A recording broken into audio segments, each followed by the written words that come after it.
All right, we're live. Hey, welcome back to Working on Wealth for March 31st, last day of the first quarter of 2022. How's everybody doing? Good, thank you. So far, so good. All right. How's everybody's business doing so far? Good, I have 3 ESCOs going. Whoa! Way to go, Cece. And you still made it here. I love it. Anybody else? Hey, Sharon, good to see you. Hi, Ed. Good to see you too. How are you doing? Do you have any news to share with us?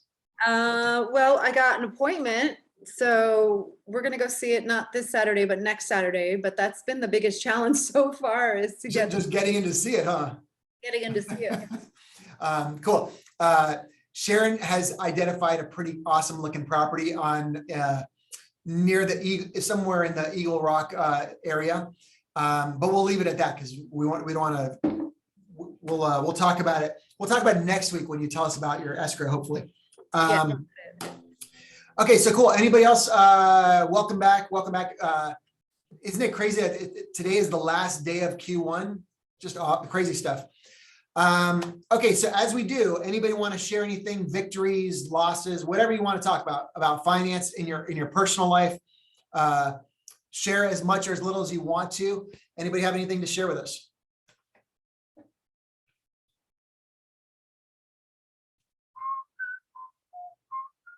I've got some losses that I'll share. As a dual career, I work in a school or a couple schools, and so just within the past week, I've started to increase conversations about real estate with the people I work with, and I'm finding I missed a couple opportunities for listings that are currently on the market where somebody could have gone with me, but they went with their own realtor. So that was a good wake up call to keep those conversations up. And yeah. Oh man, I so hear you, Miguel. And there's just nothing worse than like realizing that someone who you thought I just assumed would used somebody else for a real estate transaction. It never feels good. I remember driving back when I lived in Carolina. I remember driving home and pulling into my driveway and realizing that my next door neighbor had a sign from another realtor, and I just was like, "You gotta be kidding me!" Like, yeah. Wait till you ask me for my lawnmower this weekend. Yeah, and it was, I had started reaching out to a lot more people, and then I guess I started it and the timing was off for at least them. But yeah, it was a reminder to stay on top of that in addition to school stuff. Yeah. So one of the things I like to do is I for doing your 36 touch with your existing database or whoever you want, the people you're trying to work with, I try to automate. So what I always did is I had postcards and I had emails and social media posts, and then I had the phone calls. The phone calls was, I did that once a quarter, but everything else, I tried to make it as automated as possible so that no matter how busy I got, no matter how many, whatever was going on, they would always get my postcard and my email or whatever else. And the phone call, I would always try to keep relatively on pace, but there were some weeks when I would get backed up, and there was, especially as I got busier and busier, there were some weeks when I would get backed up and some weeks when I would have a surplus, and when I had some extra time, I would try to make more than the calls necessary so that I could, have a little bit in reserve, be a little bit ahead of where I was supposed to be. Anyways, anyone else want to share anything about anything financial they're doing? Okay, so let's do this. Let's cover, we talked about reading. So 226 at the end of the chapter. Let's just talk. We haven't cracked open the book really lately, and I just want to make sure that we get through this darn book, right? So let's just cover 226 to the end of the chapter. I'll tell you a few of the things that I got from it. Okay, so on 226, there's terms for buy and sell. This is the spreadsheet that you would use for flipping, right? And they've got a separate worksheet. There's a sample of it here, but you can also download the live version from Keller Inc. You know, sure, this is a pretty good worksheet for flipping a property. You know, there's some other details in here about what to look for as you're flipping a property. One thing they talk about is try not to be optimistic about how quickly the property is going to sell. Like, you want to price the property so that it will sell quickly. You don't want to like overestimate what you think the property will sell for and then have it sit around on the market for a week or, for a month or 2 months, or God forbid, 3 months. You want to, like, you know, part of flipping is getting in and getting out. The longer you're on the market, the more time there is for bad things to happen. The quicker you're in and out, the less exposed you are to risk. That's what I was always taught. Anybody else want to add anything to that?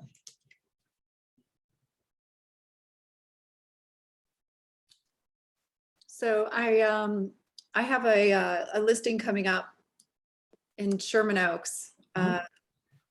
Sorry, I was just grabbing something. So I have a listing coming up in Sherman Oaks. This particular property has been solely an income property for my seller. So I think she's owned it for about, I don't know, I'd say 6 years, maybe 8 years at the most, and used it just as a rental. And then the last 2 years it sat vacant because of COVID, and she didn't feel like renting it, whatever the reason might be. I mean, she may have been afraid to get a tenant in there and then not be able to get them out. She might have been doing the right thing at that point, and Yeah. you know, we never questioned it. We just kind of went with it. So now she's in a place where, so she wants to sell it so she can buy a home. And now I've had other agents bring in potential investors to look at that property for a rental. So now the market's completely changed, obviously, from when my client bought this rental property. I think she owes like a little over 100 grand on it. So she's going to make a good amount of money on this condo. Yeah. And so now, you know, we're running the comps for these potential buyers to look at it as a potential rental property. And I still think that there's really great, I guess you say, investment opportunities in the market, because rents have gone up so much. So it's not like, okay, you're going to buy this property and yeah, it might be really super expensive, but from what I'm seeing, I don't know if you guys are seeing something different, but condos aren't going up as much as homes are, but they're still up there. They are still up there. Yeah, and I would now we're going to into a little bit of speculation here, but I would say that I'm seeing signs that the market is not going to do the second half of this year what it's done for the past several years. Like, I mean, the interest rates have really gone up, and a lot. You know, they're still relatively low historically, but when you go from, you know, bargain basement to then charging, you know, to even the low rate of 5% or 5.5%, that's a huge increase over what it was. And you're seeing that start to have an effect on the market, especially in lower price points. You know, but that's what I'm seeing. So yeah, I would agree with that. Yeah, because then like potential buyers are now can afford less of a home than they could have in the beginning of the year. Yeah. So is she going to do like any sort of 1031 exchange? Like what's she planning on doing there? No, she's just going to just sell that house and just buy a new house. So she's not going to do a 1031 exchange. Okay. As far as I know, you know, this happened because of a breakup. So she has to get out of the fiance's home, and she had this rental. So now she got to sell that and buy her own house. So that's kind of dynamic. Yeah. Which I'm sure we're all familiar with and kind of gone through it being in real estate. Yeah. Cool. That's awesome. Yeah. But yeah, I mean, I still think that condo can pull about $3,000 a month, you know, being a 2-bedroom, 2-bath. So did we answer all your questions? Was there anything else that we need to answer there? No, Okay, cool. Yeah, so thanks for that. The flip worksheet that's in here, it's pretty self-explanatory. We used it once before, if you guys remember. I'm trying to see anything else. On page 232, they talk about, it is possible to over improve a property, and it's been a while since I saw something like this, especially because, here in California, it's not as, it's really hard to over improve, especially in, as you get close towards the beaches. But I remember when I was doing business on the East Coast, there were some neighborhoods that were like very blue collar, and you'd have some people who would just start pouring money into these homes, especially when it's like a development, a subdivision where they're all the same floor plan, or a condo. Like, oh, here's where you'll see it in our part of town is like there's a condo, right? And say you're in a building where there's 50 units that are all the exact same floor plan. And every one of them, when they were built, all has like granite countertops, and, they all have engineered hardwood floors or laminate or whatever. And then somebody comes in and they decide like, they're going to put in marble, and they're going to, they just go all out and spend like an extra 400, just go all crazy on the condo unit. You're never going to get that out like that. Everybody has like, basic stainless steel appliances, and then someone goes out and gets all Bosch appliances. Like you're just dumping money and pouring it down the drain. You're never going to get that money out. Will you get a little bit more because yours has Bosch appliances? Yeah. Are you going to get the extra, whatever? I don't know how much they cost, but like what, $30,000 for like super, super high-end appliances? No, you're not going to get that much out of it, right? So that's over improving a property.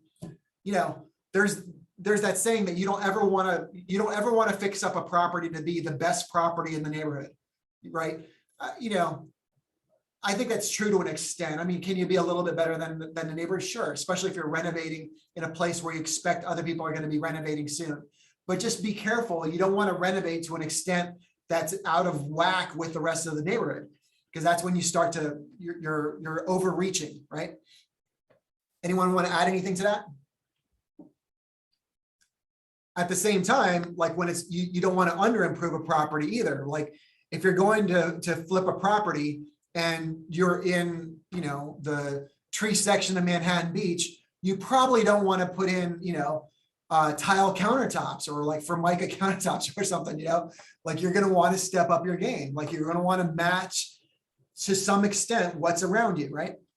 You guys already know this, so I don't want to belabor the point too much, but he does make a point of talking about it. So I figured some of this we've covered before. On page 236, there's a separate worksheet for buying and holding. I will tell you that for buying and holding, which is basically long-term hold, right? I much prefer the worksheet that we've been using. I think it's much more powerful than the one that they've got here on page figure 56 from page 236.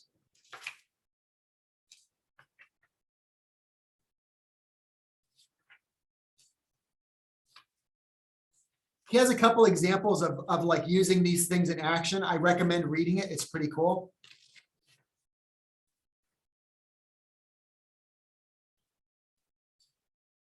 He talks about like on page 247. I love this part here. It says, if knowledge is power, you now have more power. You should feel ready, willing, and more able than ever before to make real estate investments, to take your financial wealth building to the next level. All that remains is to get into action, informed, purposeful action. There are two very practical steps to take.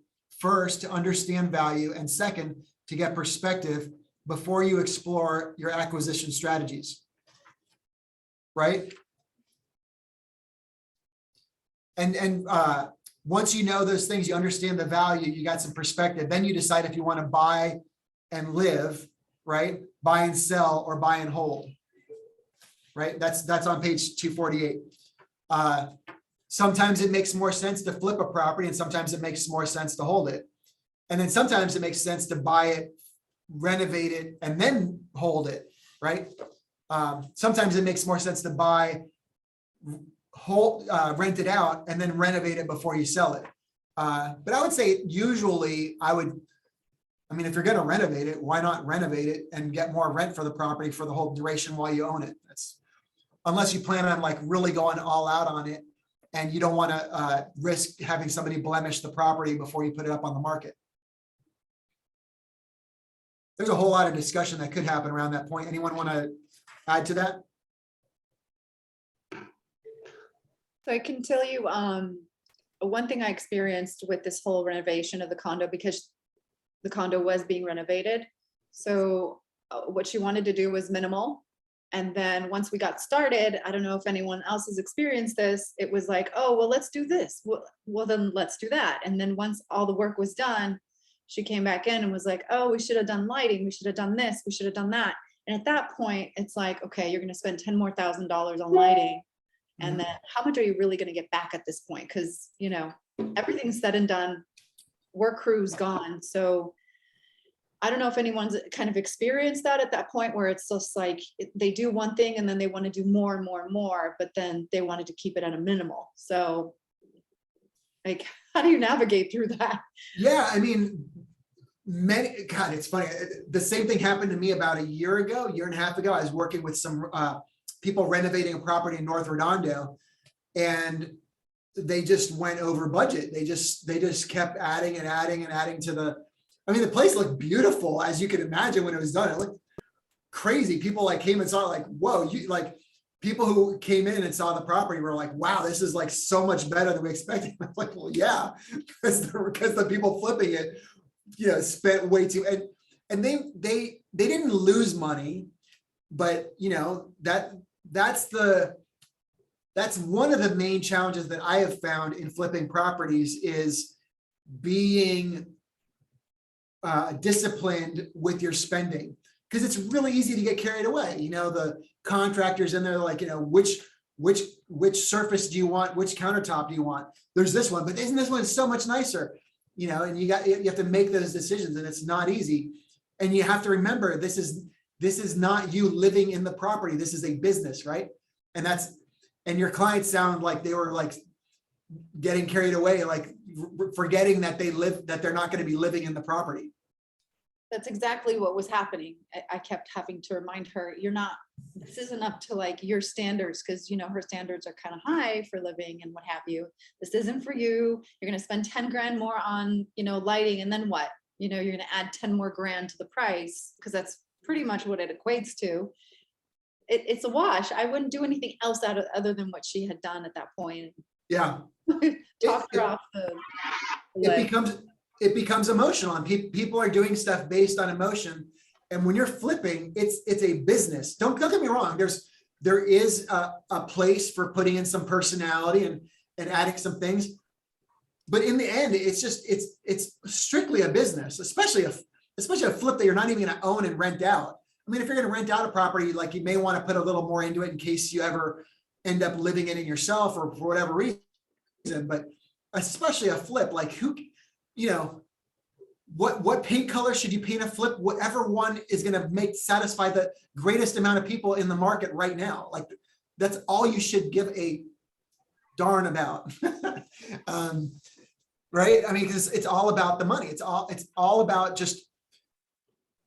The other thing too is, on that same line, like we're talking about, when you're flipping a property, you don't want to start taking, like, it's not a time to get all creative and try your hand at some new like color palette that you saw on, just go with kind of like, hey, can you be a little creative here and there? Yeah, but be very careful. Like, every time you make a bold choice, that means you've boldly limited the number of people who are now going to be interested in the property, right? Like, because by the way, I remember, God, when was it? Just recently, I was seeing a flip property, and I remember walking around being like, these guys made some really bold choices, which I happen to like, and I thought they were fun because I like them personally, and I thought at the same time they were really, really dumb things to do because most people would not like them.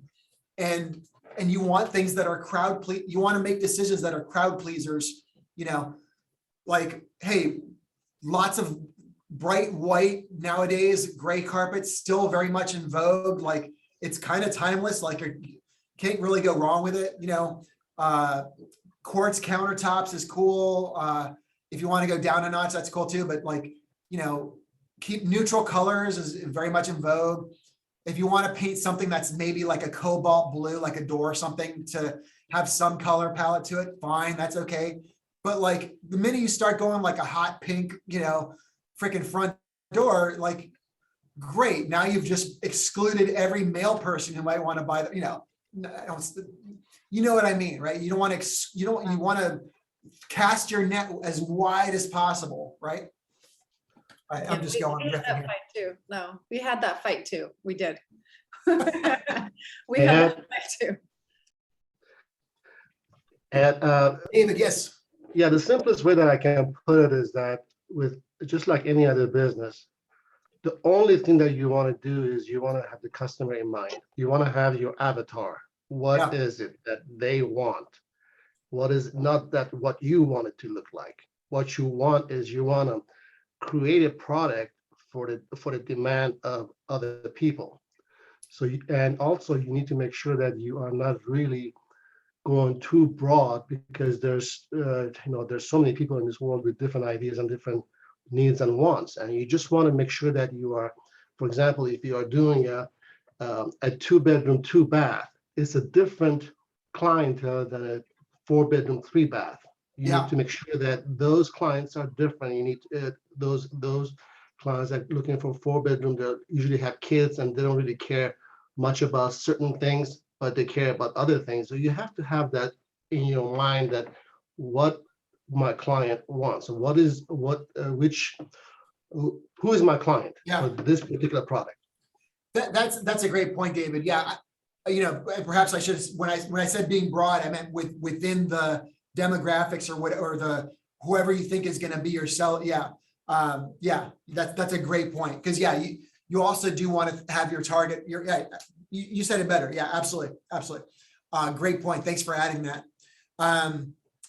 One thing I'll say too is that even for flipping, hey, if you're a great interior designer, awesome. If you're not, bring in somebody who is, or like, I love just R&D, like if you're selling a particular neighborhood, like keep an eye out for what's selling. And if you see a property that's really awesome and you like it, take some pictures and try to duplicate it as much as possible. Tell your stager, hey, I want it to look like this. Or even better yet, if the property was staged, ask who the stager was, and tell them you want to replicate that as much as possible. Anyways, okay, I think we've kind of beat through that. That's it for that chapter. On 250 and 251, they have the summaries, 251 and 252. We're not going to go through that, but it is good to have that to kind of refer back to. Okay, let's take a look at a new property for today. We are going to look at, let me pull it up here. We're going to analyze another property. We're going to analyze a property in Denton, Texas. On Zillow. What was that again? 2939 Overlake, right? Drive. I think you told me earlier at 3929 Overlake. That's what That's what it is. That's why I can't find it. There we go. Okay, so funny story about this property is I used to own it. So this was a property that my wife and I bought on the courthouse steps. Let me see if I can pull up really quick. I don't know if I still have the details on this property. Hold on, I should, and my apologies. I booked 2 appointments this morning that weren't supposed to happen. And all right, so let me do something really quick. So Dropbox.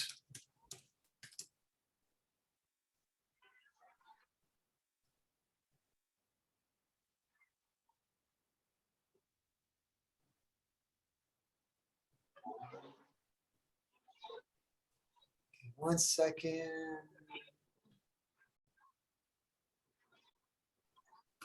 Oh, oh, here it is. Oh my God.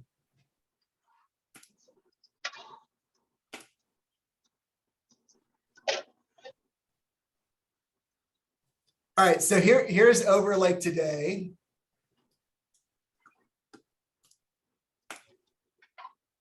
This is the biggest, my biggest financial regret in my lifetime. So here's the property. Its estimate says it's worth $324,000 today. It's probably worth more than that. It's more like 340. Rebecca and I bought it in 2006 for $116,000. Wow. Anyways, but yeah, let's see if, if this So property. why did you sell it? You just took your profit and moved on? No, we didn't want to sell it. We were in financial trouble. Oh, okay. We had luckily we were able to sell it, and that's cool. But yeah, we had some financial trouble, you had and to. yeah, we had to get I out was of just it. curious if you took your profit and moved on. Oh no, even as we were selling it, I was so pissed because I knew it was going to be such a winner down the road. I was like, oh, it just hurt. I was like, no, I want, we ended up selling three properties that year. And this was the one that I was like, oh, but I love this property so much. All right. Oops, where'd it go?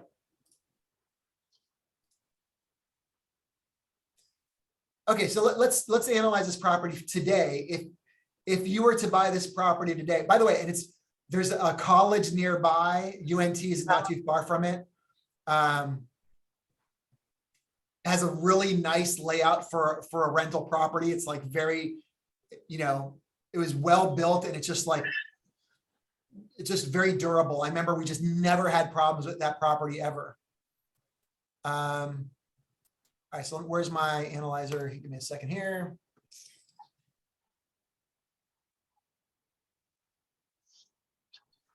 All right, where am I at?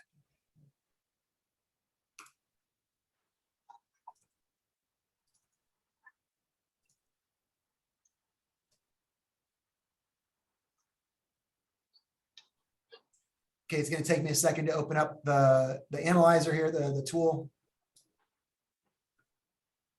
But here's some things that I like about Texas in general. The Dallas Denton area has been growing like crazy. So let me duplicate this file save as.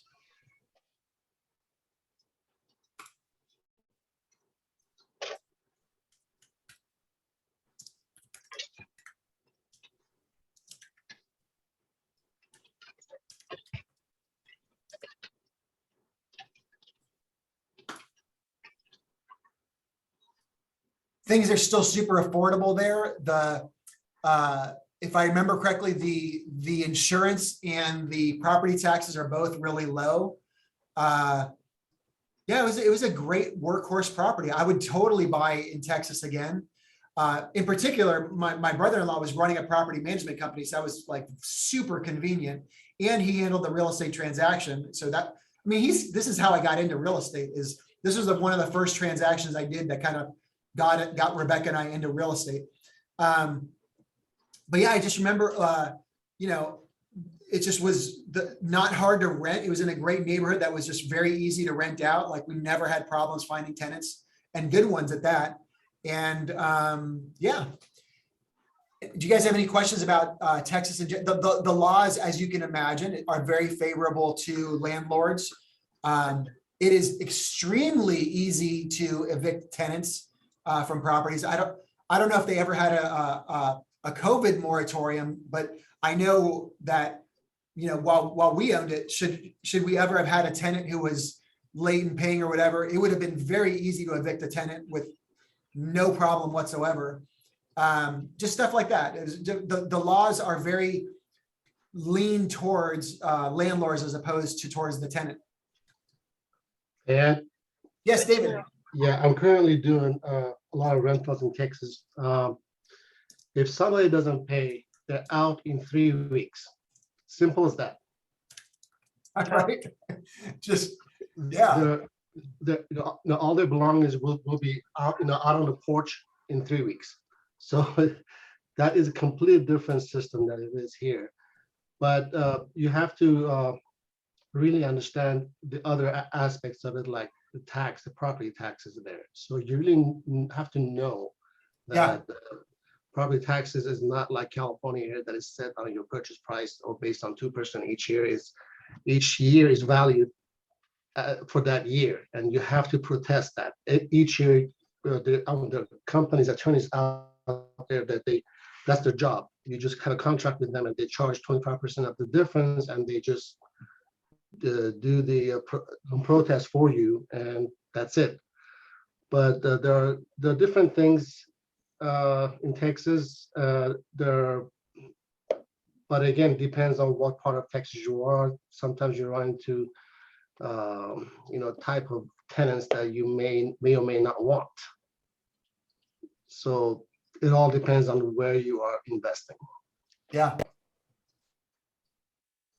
Yeah, and one thing they say in Texas is, it used to be years ago, people would say, be careful investing in Texas because it's an oil economy, and there's booms and busts with the energy sector, right? So if the energy sector is doing well, prices go up. If they go down, prices go down. And they say in Texas, just be careful because there used to be a history of overdevelopment, and they would say, well, there's so much land in Texas that you got to be careful because you don't want to, buy some track house out in the middle of nowhere. I would say if you're in the major corridors of the major cities, if you're like not in the middle of like Podunk, middle of nowhere, Texas, but if you're like close to one of the major cities, that's not so true these days. The economy is far more diversified than it used to be. There's a lot of tech companies moving into Texas. There's a lot going on there. There's tourism more in Texas now than there used to be. There's just a lot going on. It's not just an oil economy anymore. And in the cities, Austin, Texas is a great example. If anything, it's overdeveloped. In fact, that's a whole nother story that we could go into for a while. But so yeah, there's a lot going on there. I would still, feel comfortable investing there. It's not so much, it's been booming for so long that will it continue booming for the same rate? I doubt it, but like everywhere else, it's, I don't know that it has as much room to grow as other places, but I don't know. Maybe it could continue for, much, much longer for all I know. Sharon, did you have your hand up? Did you have a question? Yeah, I did. So this property that you were just talking about, what would that rent for now? So let's see. So there's a few great sources for finding rentals. So here, let me share my screen so you can see where I would go to find that information. The best way is always going to be to talk to somebody who's experienced in that market. So you're never going to beat, the best way is if you already have your property manager picked out for that area, just ask them. That they'll be able to tell you the straight answer. And no one is ever going to be able to beat their knowledge, because that's what they do all day long, is rent out properties. So in the meantime, you can't just, call up every property manager every 5 minutes and say, hey, what's this going to rent out? But for our purposes, where did I put that page now?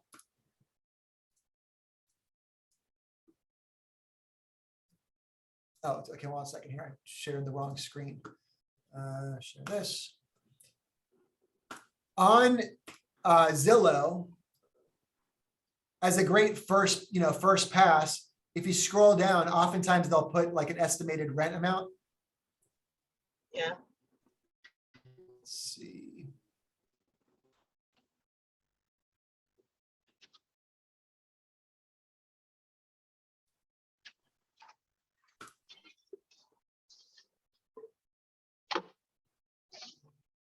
Rentals estimate right here. They're saying 1950. So that's a good place to start. How accurate is that? I don't know. There's also, what's it called? Rentometer. And we could say over Lake.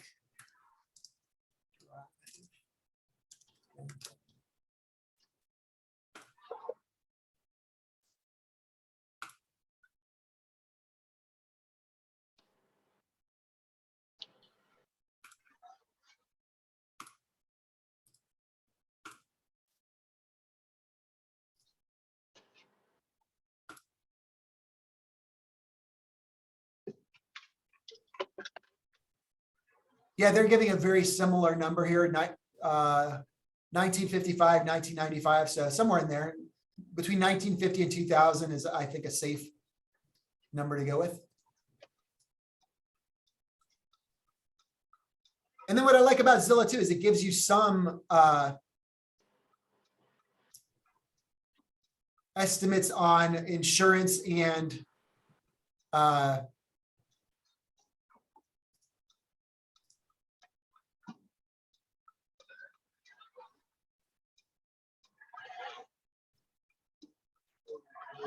now, again, what David said is right, which is true for almost everywhere except California, that property taxes are assessed by the county assessor.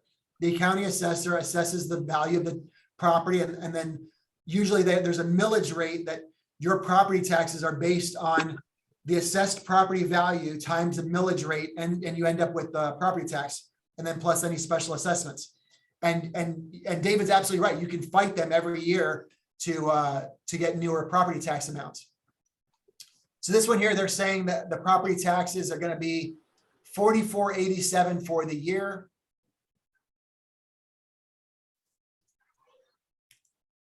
So I'm going to plug that into the calculator here. Let me share this screen instead.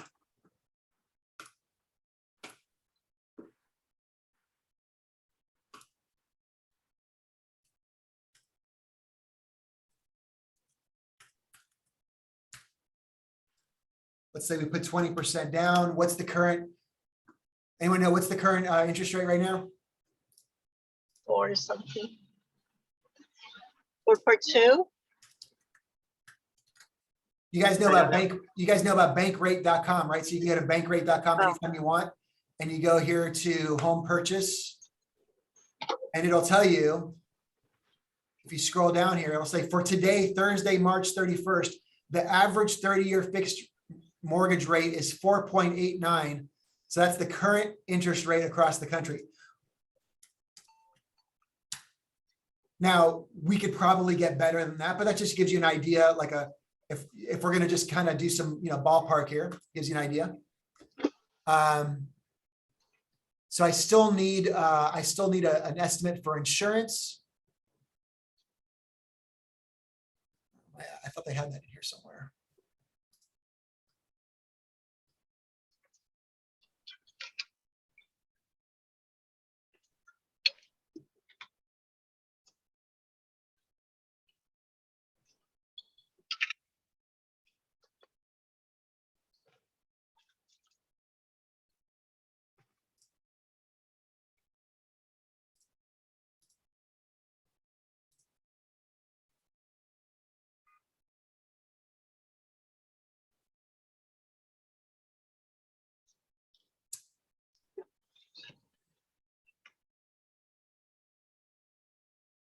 Anyone know where am I looking here? I'm looking for the tools on what they estimate to be insurance, and is it only when the property is it because the property is not on the market right now that I'm not seeing that? Probably.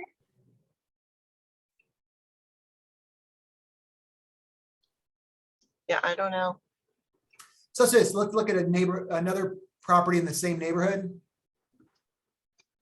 and we'll just go off of this for the other estimates if they've got it for sale.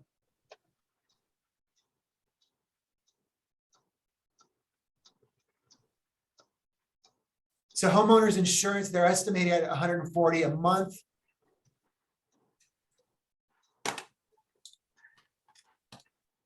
That would be $1,680 for the year.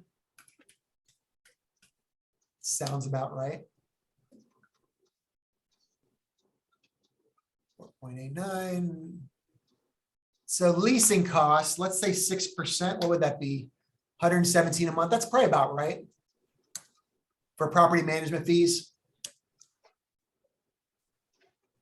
Maintenance reserve, we'll try to hit $1,000 per year. Utilities should be zero. We should have our tenant paying for all of that.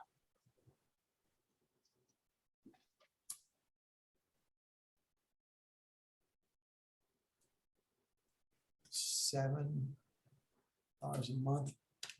I don't think this one had any. In fact, I'm sure it did not have any HOA fees. So here's how that property pans out right now today. Let's say we can get it for $2,000 a month. I mean, we can probably get our loan for a little cheaper than this at 4.75.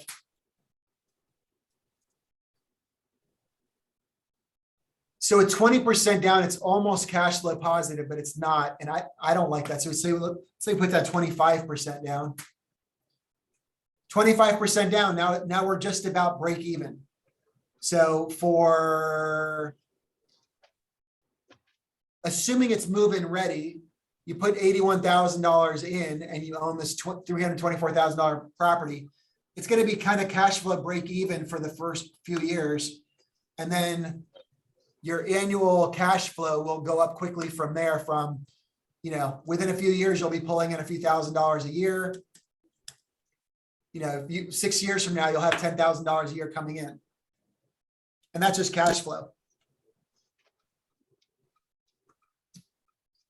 So what do you guys think? How does this compare with what was the one we did last week?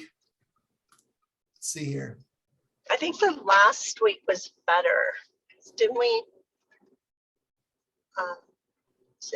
Where it was Marywood, Indiana. Was that the one we did last week? Yeah, I was going to say it was in the Midwest, Indiana. Yeah. It seemed like those numbers were a little more favorable. Yeah, let's check it out. So now I can't, with my screen sharing, I can't do them side by side. Also, let's say 25% down.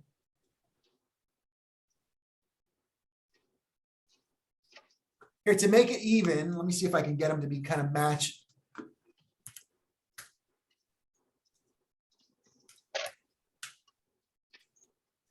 So here we go. To make them even, I put for the Texas property, we're going to put 35% down. Oh, let me match the interest rates. That's partly why it looks better, by the way, is because interest rates went up slightly. Oh.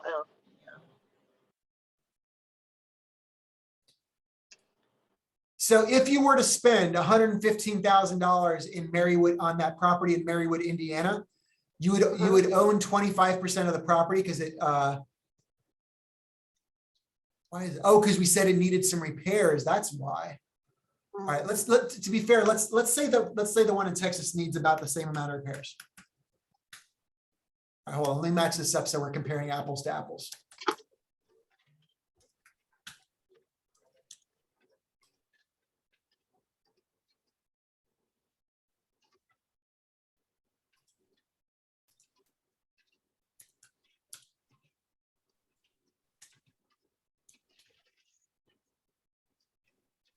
Cool. Okay, so we're saying we spent $131,000. That's how much. Some of that is going towards the down payment, and some of that is going towards $50,000 worth of repairs, right? The property in Indiana, you would own 31% of it, and it would cash flow $1,800 per year. The one in Texas, you would own 25% of the property, and it would basically be cash flow break even.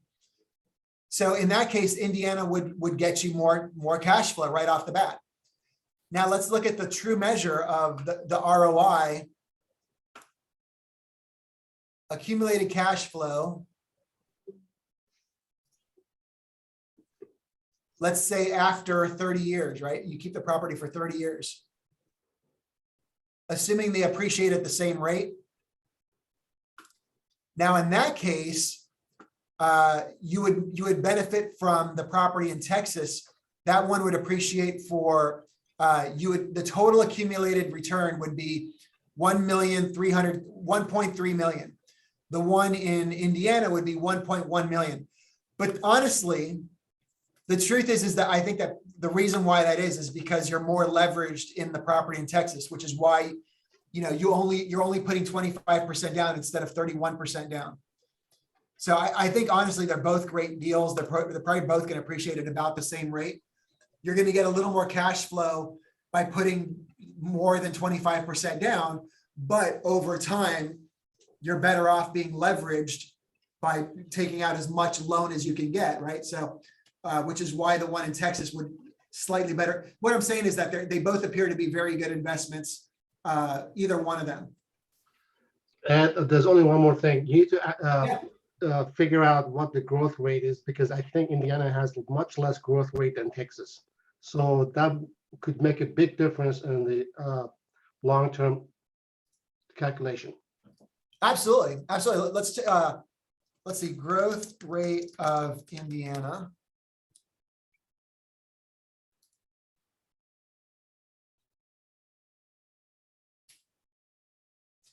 Indiana is growing at 4.7%.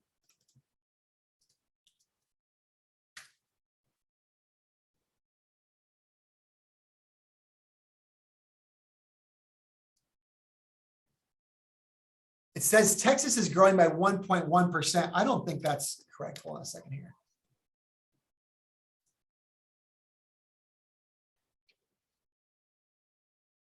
Oh, this is over the past decade. All right, hold on. We're not comparing apples to apples. All right, hold on a second here.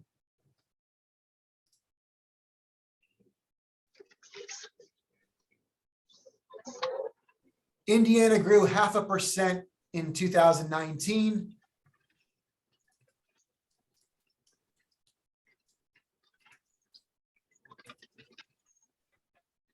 Texas grew 1.1%. So more than double. Texas is growing more than double as fast.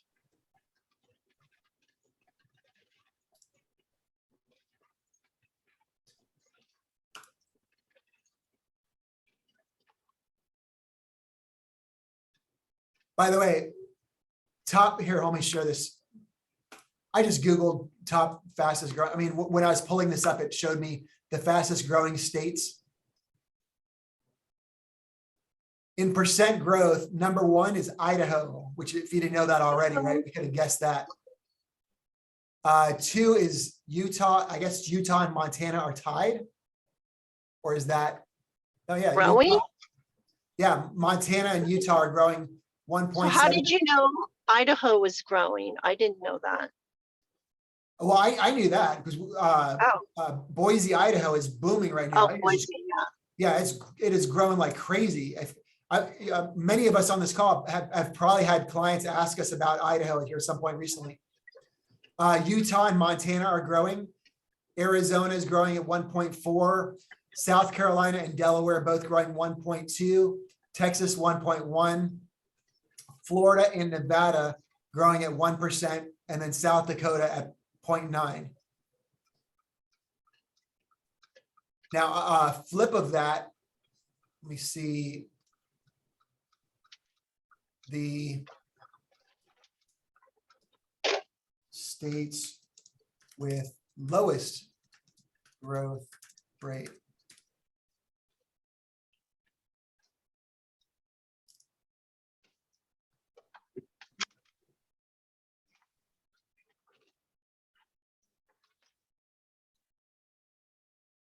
The fastest shrinking states are North Dakota, Louisiana, Mississippi, Hawaii, Alaska, Illinois, Virginia, and Wyoming. You know what state is not there? California. Yeah, everybody talks about how California, everyone's like leaving. That's why people are leaving California. Like it is true. Well, here, for sake of comparison, what's the growth rate of California?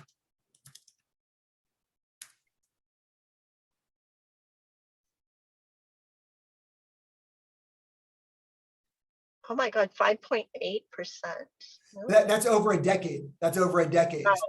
Since 2000.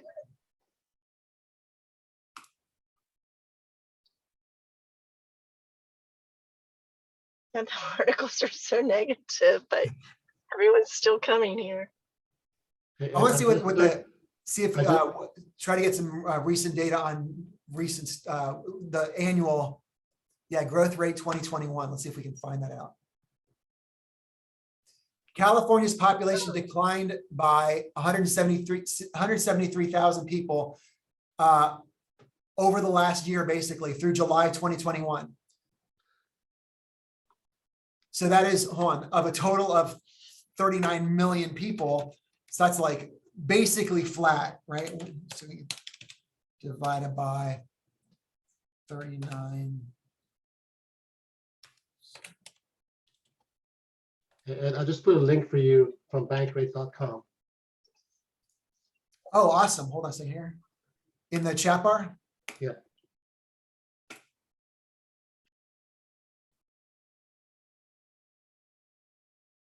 Ooh, that's good. I like that.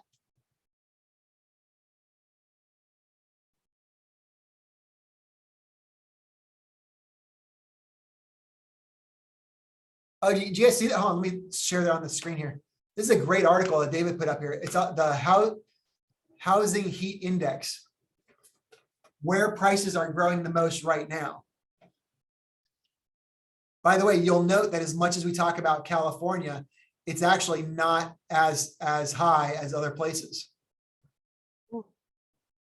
Number one is Utah, by the way.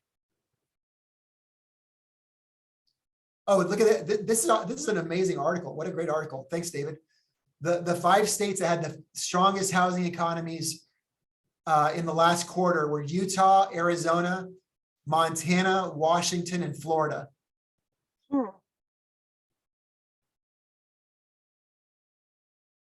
5 states with the coolest housing economies: Connecticut, New York, Maryland, Washington, D.C., and Louisiana.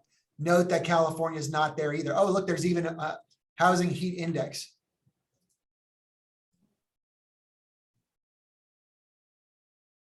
So we ranked 16th in appreciation.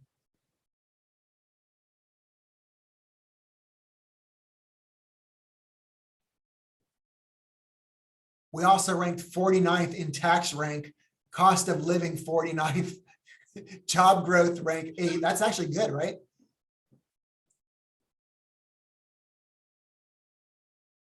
And unemployment rank 51. We have bad unemployment. Very bad. In fact, the worst there is. Yeah. Although it's funny, our unemployment is the worst, but then we also had job growth rank 8. So Look at the that. past due for loan amounts. That seems really high too. No? Am I reading it wrong? Does Yeah, that I do. mean I mean, I have to read the article, but I foreclosures? imagine how many people are behind on their loans is I'm guessing what that means, right? Yeah, that's what I'm guessing. Yeah, David, thanks for sharing. This is really good. You're welcome. Wow. But there you go. I mean, you know, we talk this little map here. I mean, we talk about investing in Nevada, Arizona, Utah, you know. This is one more reason that adds to that. Although, you know, like I said, it's not that I wouldn't invest in California. It's just with where I'm at right now, I'm looking to go either Nevada or Arizona myself.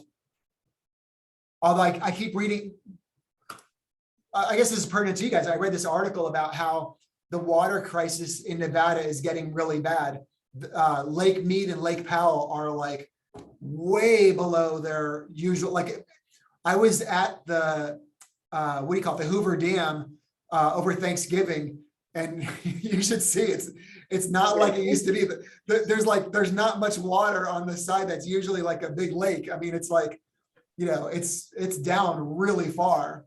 And that's where I believe Las Vegas gets a lot of its water from, from the Colorado River, if I remember correctly. Yeah, it does. Anyways, guys, we'll wrap up there. Was this helpful? Was this a good stuff? Great. Yeah, it's good. Thank you. So hopefully some of us will be investing soon, and we can talk more about like real life examples and less theoretical stuff. But that's all right. In the meantime, we'll just keep doing theoretical stuff. All right, guys, Okay. I will see you all next week. Thank you, Ed. Great to see you guys as usual, and we'll see you soon. Thanks, Ed. Thanks, you guys.